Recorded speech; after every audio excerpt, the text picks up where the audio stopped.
മീനു സ്വാഗതം.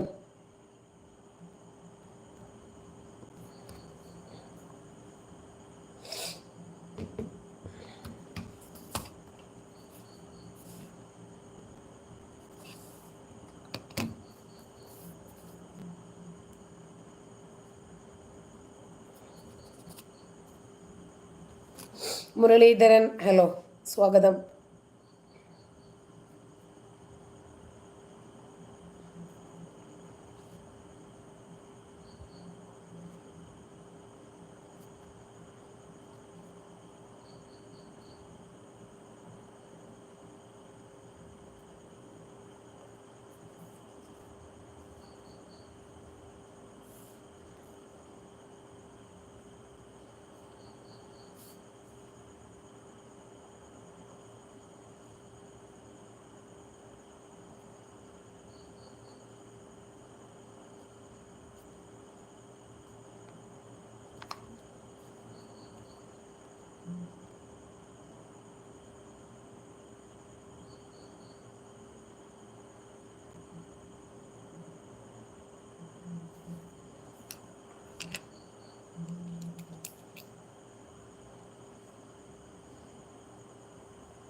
ബിബിൻ നമസ്കാരം.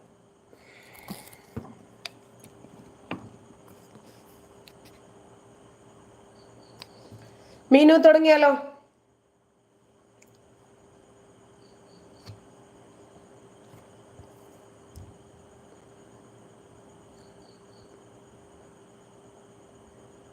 ശങ്കർ ഹായ്. സുഖാണ്. ഫുഡ് രാത്രിയുള്ളത് കഴിക്കാൻ സമയമായിട്ടില്ല. ബിലൈ രുദ്രൻ നമസ്കാരം. കിരൺ തോമസ് ഹലോ. ഓക്കെ മീനു തുടങ്ങിയേക്കാം. അപ്പോ ഞാൻ ഇന്ന് നിങ്ങളോട് പറയാൻ പോകുന്നത് ചില ലേക്കും ലഗാനുമില്ലാത്ത വചനങ്ങളാണ് പഠിച്ചുകൊണ്ട്. ഞാനതുകൊണ്ട് ഖുർആനിനകത്ത് ഇൻഡെക്സ് നോക്കി കണ്ടുപിടിച്ച് അത്രയും നിങ്ങളുടെ സമയം പോകുന്നത് കൊണ്ട് ഇത്രയും സമയവും ഇരുന്ന് അത് റഫർ ചെയ്യുമായിരുന്നു. ഇങ്ങനെ എഴുതി രേഖപ്പെടുത്തി വെക്കലായിരുന്നു ഇതുവരെയുള്ള പണി കേട്ടോ. നമ്മൾ ഏതൊരു കാര്യം പറയുമ്പോഴും പ്രത്യേകിച്ച് വിമർശനമാണെങ്കിൽ നല്ല രൂപത്തിലുള്ള അറിവ് നേടിയിട്ടല്ലേ നമ്മളിത് പറയാൻ പാടുള്ളൂ. അറിയാത്ത ആളുകൾ വന്ന് പിച്ചുമ്പേയും പറയുന്നത് പോലെ അല്ലല്ലോ ഒരു കാര്യം പറയുമ്പോൾ അത് വസ്തുനിഷ്ഠമായിരിക്കണം, അടിസ്ഥാന യോഗ്യമായിരിക്കണം. എനിക്കത് വളരെ നിർബന്ധമാണ്. എന്ത് ചെയ്താലും ഒരു പെർഫെക്ഷൻ നിർബന്ധമുള്ള ആളാണ് ഞാൻ. അപ്പോൾ നമ്മളിപ്പോൾ നമ്മുടെ വീട്ടിലൊരു ഗസ്റ്റ് വന്നു. ഈ ഗസ്റ്റിനോട് നമ്മളിപ്പോൾ അവരുടെ ഉമ്മയെ നമുക്കറിയുന്ന ആളാണ്, അമ്മയെ അറിയുന്ന ആളാണ്. അപ്പോൾ നമ്മൾ അയാളുടെ കയ്യിൽ ഒരു 1000 രൂപ കൊടുത്തിട്ട് നമ്മൾ പറഞ്ഞു അതെ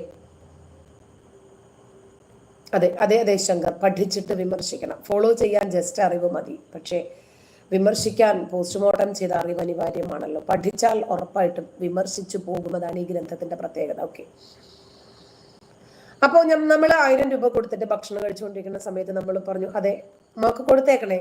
ഓക്കെ, കൊടുക്കാം കേട്ടോ. പിന്നെ വന്ന് സിറ്റിയിലൊക്കെ ഇരുന്ന് സംസാരിക്കാൻ വേണ്ടിയിട്ടിരിക്കുന്ന സമയത്ത് അപ്പോഴും പറഞ്ഞു അതെ ഉമ്മക്ക് കൊടുത്തേക്കണേ. ഓക്കെ, കൊടുക്കാം കേട്ടോ, മറക്കത്തില്ല കേട്ടോ.